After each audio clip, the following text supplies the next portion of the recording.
Hi everyone, Gaijin Goomba here, ready to bring you your next injection of culture and games. For whatever reason, summer always gets me in the mood for a good MMO, and I haven't played one in a long time, so I headed out online to see what's been developing in the last year or so.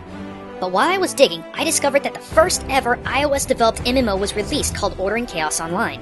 Being an ex-vanilla raider in WoW, I never thought a complex game genre like an MMO would even work on an iOS system. The concept intrigued me, so I dug a little deeper. The first thing that caught my eye were the race choices. The Order consisting of humans and elves, or Chaos, composed of orcs and undead. But I had a realization about something.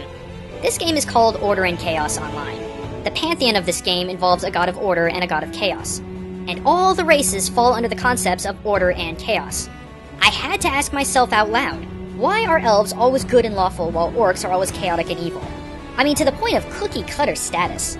Now, we've seen humans portrayed in fantasy as having a huge capacity for evil, and undead, even sentient, have rarely shown the ability for being good due to the nature of their creation.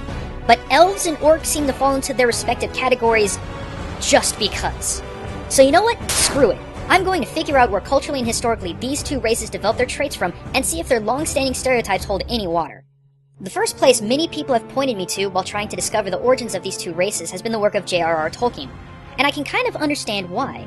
Orcs in Tolkien's universe were created from elves that were corrupted, tortured, and mutilated by dark arts. And in parallel, orcs from Order and Chaos were created by elves by means of, quote, vile and twisted experimentation, likely done to their own kind. Likewise, elves in the world of Tolkien and Order of Chaos were created by the supreme good deity and originated in the forest. Granted, Tolkien's world is incredibly rich and well worth borrowing from, but we have to go back even further than that. Even Tolkien had to get his ideas from somewhere. Interestingly enough, the true origins of the orcs and elves may very well have come from another great literary work, Beowulf. One of the theories of the origin of the word orc is that it comes from Orcus, one of the gods of the underworld. But there wasn't any literary proof of that in ancient times with the exception of this brief excerpt from Beowulf. Let me put the untranslated and translated versions side by side. As you can tell right here, this is a list of creatures. The grammar would at least hint at that. And there's our lead, Orcneus. At least I think that's right. Orc meaning the underworld and Neus meaning corpses. Alright, fair enough. That's a pretty evil origin. And the concept of them being corpses probably gives them the terrifying appearances some justice. But wait. Look here. Elves are on this list of evil creatures as well. Wait, how does that work? When I saw that elves were on the list of evil bad guys, it made me ponder why they went from being condemned creatures to that of angels. The Middle Ages didn't seem too kind to them either, classifying them as being trickster spirits. And the Christianized Anglo-Saxons directly blamed them for sudden physical ailments in animals and people, claiming their elf-shot arrows caused any number of afflictions. And I guess when you think about it, the elves in Order and Chaos Online weren't exactly always tree-hugging hippies either. I mean, they made the orcs through chaotic experimentation. Not exactly the most lawful thing in the world. So how did the elves go from being nasty little sprites that fire arrows of rheumatism at you to being the beautiful archers of the woods? To answer that, we need to once again turn to Nordic mythology. In it, elves are described to dwell in their own world, Alfheim. No, try again. There we go.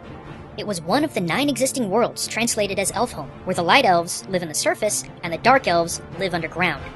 And wow, that right there already explains the entire dichotomy of elves in every single fantasy RPG ever.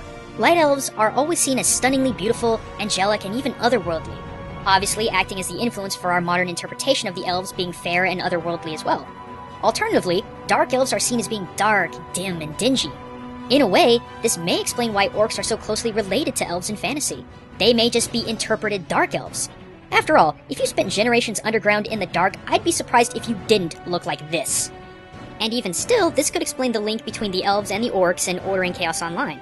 If the elves and orcish-looking dark elves culturally originated from each other, it would make sense how the elves could create and be related to the orcs in the game's lore. With all that said, I can understand where Order and Chaos is coming from, having this motif of law and order versus chaos and madness.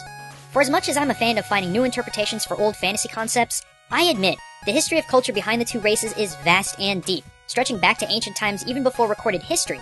And because of that, I'll cut these two races some slack. And if you're a fan of MMOs and own a mobile device, you might want to check this game out. So the next time you see a fantasy race that has the same old cookie-cutter traits from years of games before it, remember that there might be a very good reason why those traits have endeared for so long. Thanks for watching, everyone. I hope to see you next time. But until then, this is Gaijin Goomba, signing out. Thanks again for watching, everyone. If you'd like to see more of my extended thoughts on culture and gaming, click here for my personal channel. But if you're in the need for more mind-blowing goodness, click here to check out the Game Theorists channel, giving you the facts behind video games big and small.